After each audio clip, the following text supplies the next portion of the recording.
People who know me know that I don't do well with people talking over me. So everybody take a deep breath. Everybody focus. Okay. On the night of June 28, 2018, Jason and his best friend Jeremy were out for drinks at the Cheerful Tortoise Bar in Portland. After a handful of drinks in the late hours of the night, Jeremy got into a verbal altercation with a group of guys at the bar. The altercation escalated and moved outside to College Street between Broadway and 6th Avenue. Jeremy had brought his gun with him to the bar, and at one point Jason removed it from Jeremy so that he wouldn't make any violent or irresponsible decisions after the drinks he had had. As the fight turned from verbal to physical, Jason ordered an Uber for him and Jeremy, trying desperately to break the altercation up so they could both go home. As this mess unfolds, Officers Sean McKenzie and James Dewey roll up. Their lights are off. Jason doesn't even notice they arrive because they announce themselves so faintly. They immediately enter themselves into the scuffle, trying to break people apart, as Jason was already doing. In the madness, Jason trips. Jeremy's gun falls from his body. Jason was in the Navy, so his brain repeats to him what he's been trained to do: retrieve his weapon as soon as it hits the ground. And though the gun was never hidden or obfuscated before it fell from his side, 2 seconds after Jason picks up the weapon, with his back turned to the police, 17 shots rang out. None of them were from him. 9 of them struck him, all from behind. Jason Washington died at 1:30 a.m. on Friday, June 29th of this year. On July 19th, 2015, in Cincinnati, Ohio, police officer Ray Tensing pulled over Sam because his front license plate was missing.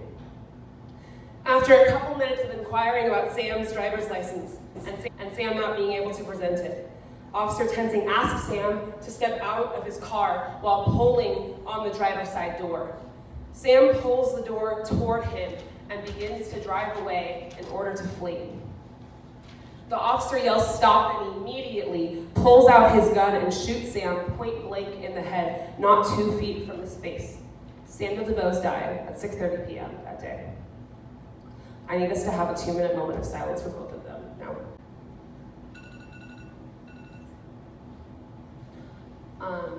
Please stick around for the end of this, not just to hear me, but also because we're having a vigil for Jason Washington directly after my speech. Thank you.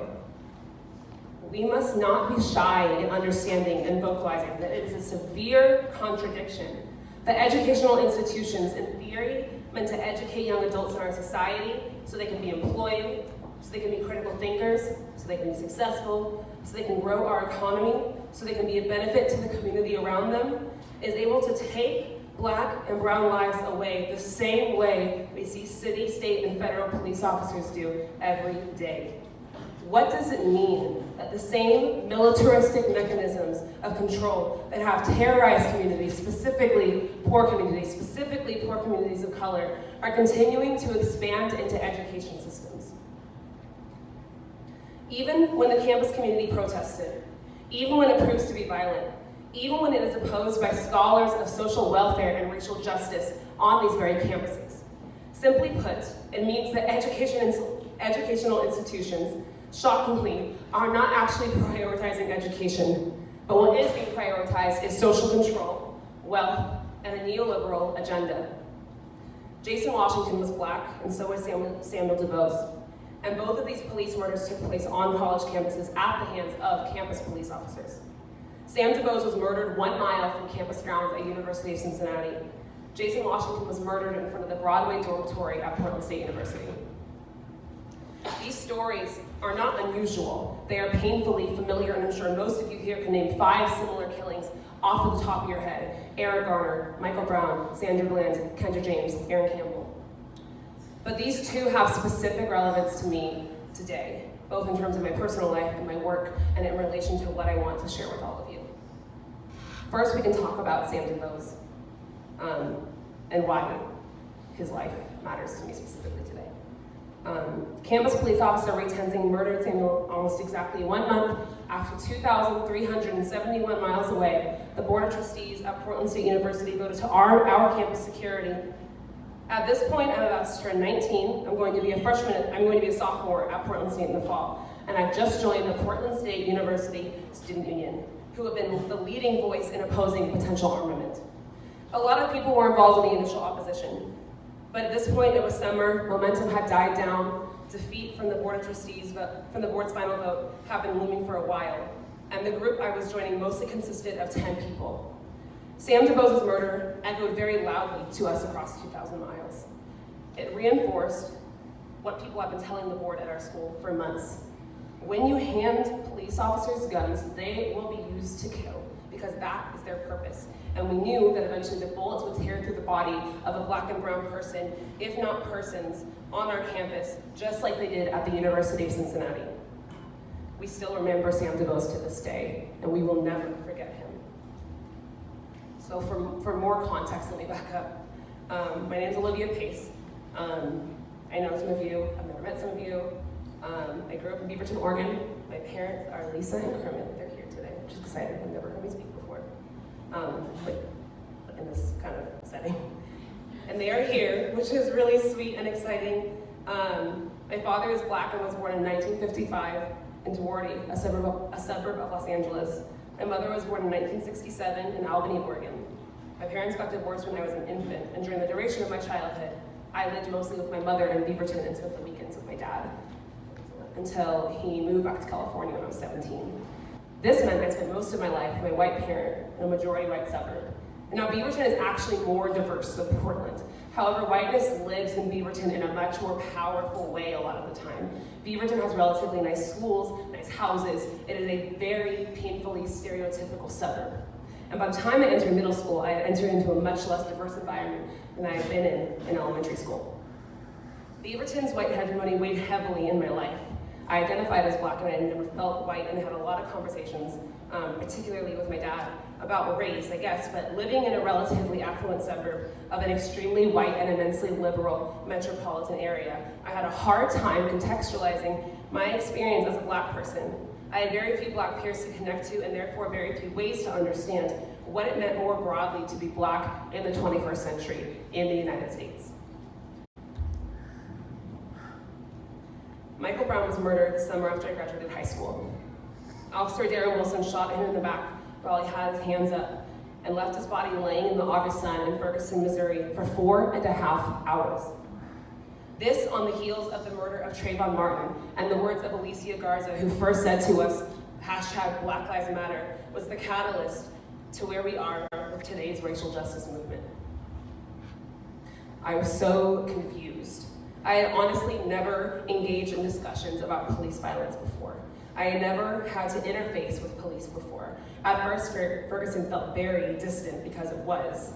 As I got closer to becoming a student at PSU in the fall, I became closer in proximity to the protests in Portland. It struck me truly for the first time in my entire life that people in this country were being murdered because they were black, just like I was. People around me who I grew up with began talking about issues of racial injustice for the very first time. Issues of privilege and oppression. At 17 and 18, these were truly my first interactions with these concepts, and they were having a profound effect on me.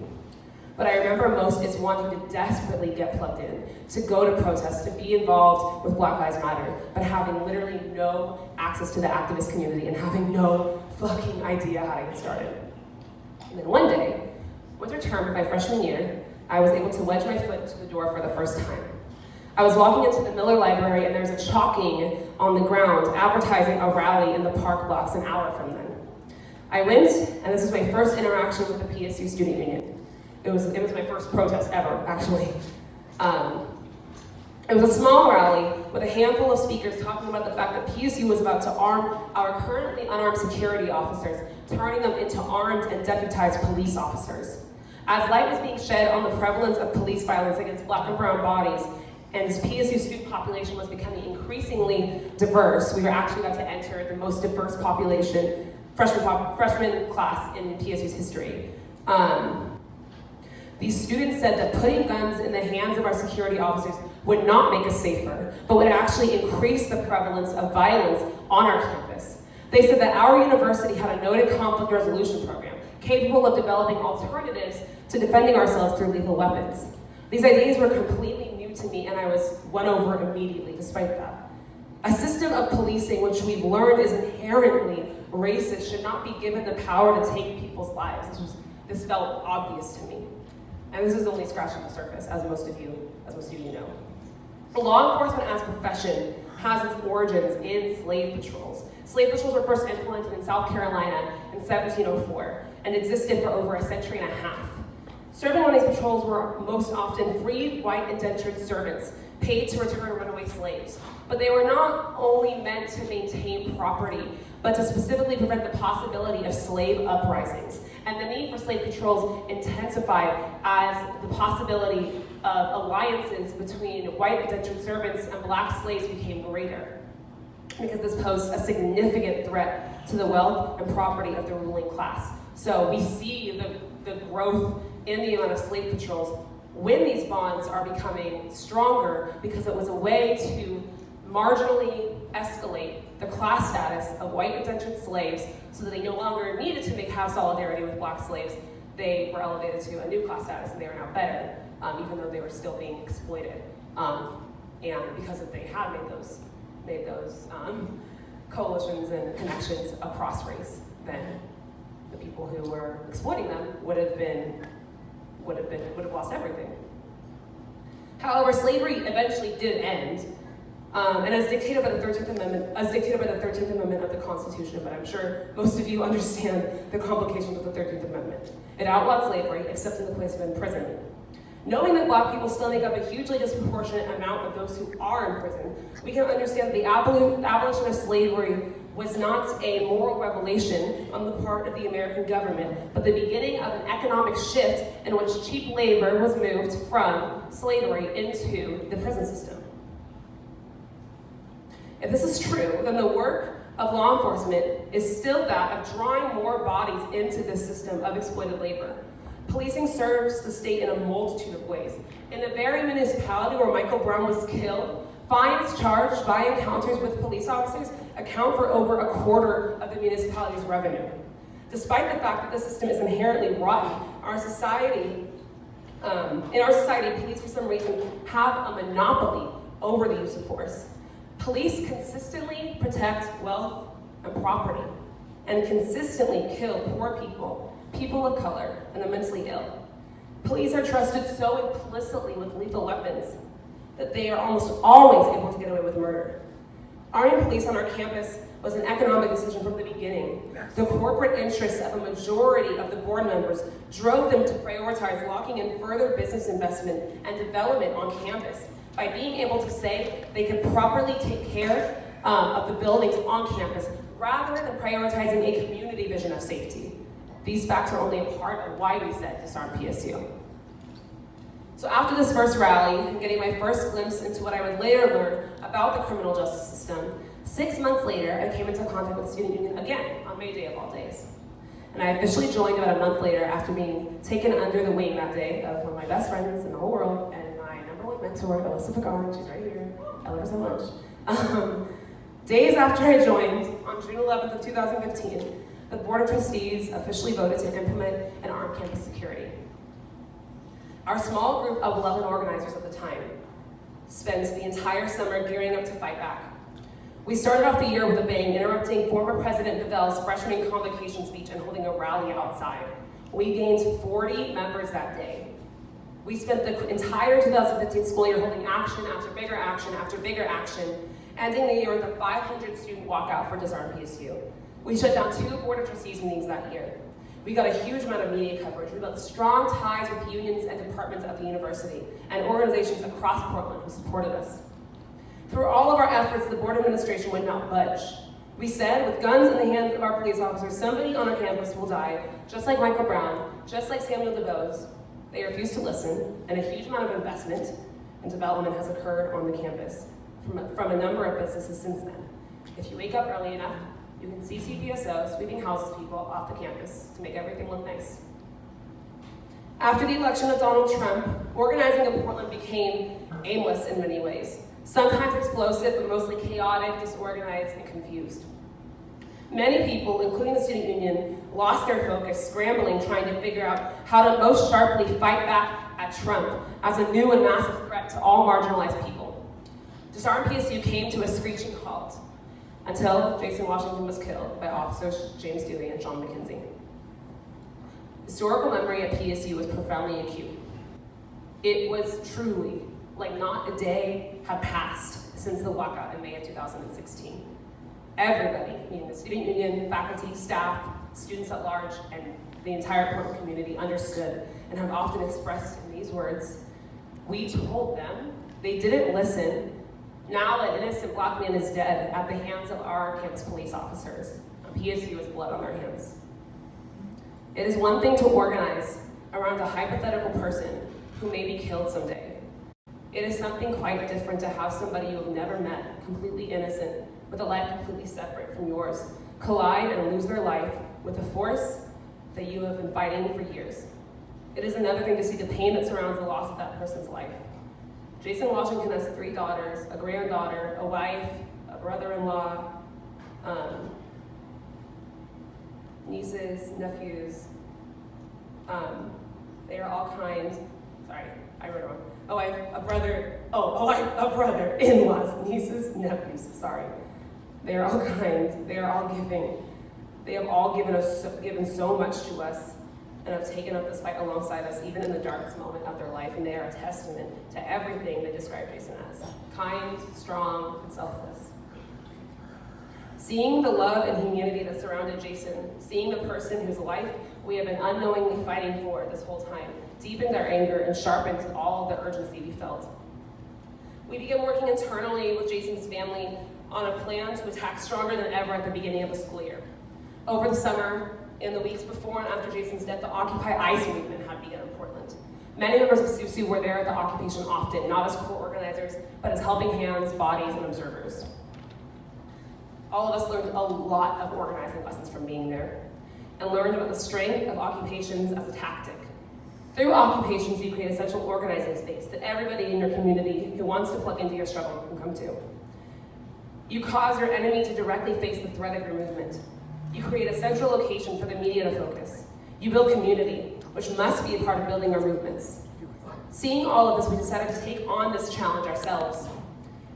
And on September 24th of this year, the first day of the new school year, we marched with hundreds of people to our campus public safety office at PSU and staged a 10-day occupation on the office steps. People were working for quite literally 24 hours a day at the occupation, gathering signatures to support our 3 demands. 1, to disarm PSU, 2, to fire officers James Dewey and Sean McKenzie, and 3, a permanent memorial to Jason Washington on our campus, not just because that's the right thing to do, but because PSU had multiple times violated the memorial that his family had made for him. We started a call-in campaign whose information got national distribution, targeting the administrators who have the power to unilaterally disarm campus police. We got covered by Democracy Now! We distributed tens of thousands of flyers for the Board of Trustees meeting scheduled 10 days into the occupation. We gathered 6,000 signatures of students, faculty, staff, and community members endorsing our demands in only 8 days. This number amounts to more people ever surveyed in any way by any other entity at the university. In 10 days, we spread our campaigns reach farther than ever and ensured our university administration and our campus police that the community would not forget what they did to Jason Washington. We filled the Board of Trustees meeting with hours of testimony. Everybody who showed up was there for Jason Washington and the Disarm PSU campaign. We still have not won yet, but we know that with the immense amount of movement building that we've done on our campus, and in Portland more broadly, every step we take gets us closer to a win than we've ever been before, even after a 5-year struggle. A win for the Washington family, for Black lives, for Disarm PSU, for student power, and for everyone who suffers under the boot of the ruling elite pursuing profit-based interests. You see, unlike many people believe, the university is not a microcosmic version of actual society. Student activists are constantly told by older people, no longer in school, that what we're doing won't work in the real world. The work of student activists is constantly portrayed as a tantrum, rather than legitimate rage. But again, the university is not a microcosm.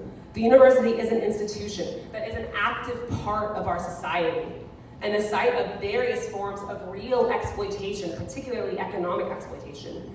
The university is where thousands of primarily young adults just out of high school, are paying thousands of dollars to achieve an education that they have been told is basically a necessity for survival in society. Higher education is a choice, but it's not for a lot of people. Or at least we're made to think it's not and coerced into it to a certain degree. And our government is profiting off of this and off of our loans that we must take out to pay for college to the tune of about $135 billion. This is real life economic exploitation. And where there is economic exploitation, a huge variety of other forms of exploitation and oppression will follow. The Board of Trustees of Portland State voted to arm our campus security with the primary motivation of attracting more investment from businesses across the city on the campus. Jason Washington died for Portland State University's investment. It is not happenstance that the same kind of police violence we see in regular city streets permeates the communities of universities. Where financial interests take priority over the well-being of regular people, the mechanisms we have theoretically meant to protect and serve that community protect those interests instead. We must never think of violence and oppression within the university as separate from the rest of the world. We must never think of it as just coming with the territory of pursuing higher education and going to a college. Because corporate interests over the interests of the well-being of masses of people who make communities work will always have damaging and often fatal consequences. We are in a critical political moment right now, involving a massive contradiction. On one hand, we see the continued prominence of grassroots movements, the continued sustainment of the Me Too movement and the fight for Black lives. We see a handful of truly progressive candidates being elected across the country. We see the politics of socialism and anarchism being more favored by young people than the ideas of capitalism. At the same time, we're living under the Trump presidency, beginning to face the brunt of climate change, and seeing a greater concentration of wealth within the elite. And across the world, seeing apartheid, and when I say apartheid, I mean Israeli apartheid, free Palestine. Thank you. Apartheid, unending police murders, imperialistic aggression, and famine. We are more ready than ever to fight for change. And as that happens, the force of the boot on our neck is increasing. Something is going to give. Yeah. We know now that it is not small, incremental change that we need. Those are stepping stones. But we are entering into a battle to fundamentally change society. Our campuses are, in fact, some of the sites of these huge contradictions. And so our actions as student activists are not inconsequential. They are not a side struggle.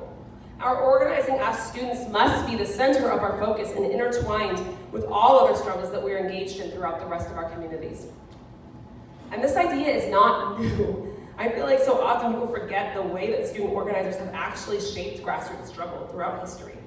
Today, with the remarkable midterm elections which just passed, and to me, reignited many people's commitment to using their voting power to make change. Let us acknowledge that it was not through proper and polite channels that marginalized people won voting rights, but through grassroots organizing, and at that, student grassroots organizing a lot of the time. I'm part of the Student Nonviolent Coordinating Committee.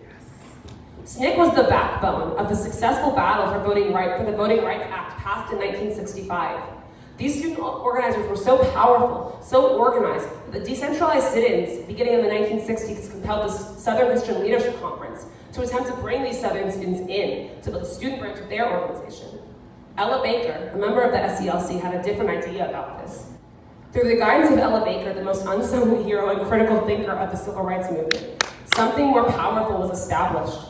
A coalition of students who would play a critical role in the actions and campaigns of the civil rights movement, which guide our vision of racial justice to this day. We must remember that SNCC was a part of Ella's vision for sustainable community organizations, whose power would be able not only to help get wins, but maintain gains for marginalized people. Baker saw the work of young people, the work of students, as something powerful in and of itself, not as an add-on to the broader civil rights movement, but as a critical institution of the civil rights movement.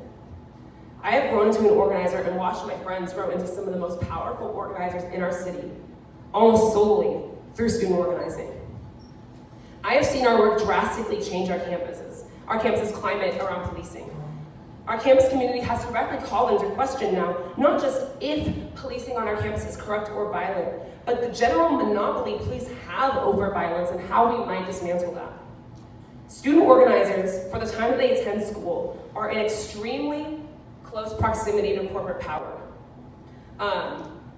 Through directly confronting the likes of people like former Nike lawyers and former Nike general managers on our board of trustees. We are able to expose those who belong to one of the top layers of power in our society, specifically through our student power and our proximity to them. So with everything that I just said, which is a lot, I want to bring some concrete advice to all of you today. I'm not in student government, but I'm in our student government office a lot. I know a lot of you here are in student government, so I'm talking to you. I've lost my place. I often see neutrality on campuses, often from student leaders, or rather those who are specifically named student leaders through entities on our campuses. There's a pressure to not be directly integrated into grassroots movements, to be a respectful leader, a neutral one, who listens to both sides and perfectly synthesizes each side into a stance that will not offend anyone, will not challenge anyone, and will allow a reasonable amount of compromise on both sides. I've seen this done by student leaders who are personally on the political right, left, and somewhere in the middle. The time for this has to be over. As Desmond Tutu said in 1984, if you are neutral in situations of injustice, you have chosen the side of the oppressor. If an elephant has its foot on the tail of a mouse and you say that you are neutral, the mouse will not appreciate your neutrality. The time of acting out of respectability, out of neutrality, out of respecting everybody's opinion as a virtue in and of itself is over. It serves no one but those in power. We must begin to use our massively important tool of student power to act on a collective vision of justice, one that prioritizes those who make our society work and are yet the most marginalized. We are at the center of a $135 billion profit for our government. We are sitting in the middle of a public good that is being increasingly privatized and militarized. We stand toe-to-toe with the deception and corruption of corporate interests. Neutrality is not needed. We need tuition strikes. We need zero tolerance for police violence, and in fact, we need mechanisms for safety that are overseen directly by student staff and faculty. We need a rejection of development that drives up the price of our university and drives out houses people. We have the power to win, so it is our duty to win, and we are the only ones who can do it.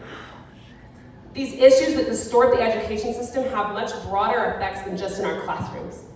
We must take lessons of the student movements of the past, merge them with the urgency of the future, and move forward to use the power that we have as students to stop violence and exploitation in the place where we have power, our campus, as a part of the greater project to end oppression of masses for the benefit of a few, because its oppression reaches farther than us. Sam DuBose and Jason Washington were not students. They were completely innocent civilians, good people, whose lives needlessly and avoidably collided with institutions that prioritize profit over their well-being. And they paid for this with their lives. We need to fight for them harder than we ever have before. In fall of 2016, a member of the student union, Bakari Hill, took his own life. Bakari was one of the most intelligent, kind, giving, determined, and selfless members and friends we had. Bakari was one of the few Black members of SUSU. Months before his death, at a board of trustees meeting, he brought a bouquet of white flowers to the board. They were flowers for his grave, he said, in case he was killed by campus police. He told them the first person you kill is going to look just like me. If he were here, he would undoubtedly still be fighting militantly alongside us and might be at this dinner with us right now. He'd be fighting for a world where he would not be able to predict the results of an unending assault on Black and brown lives. This is dedicated to him. He knew that another world was possible, and I truly hope that all of you know that too. Thank you.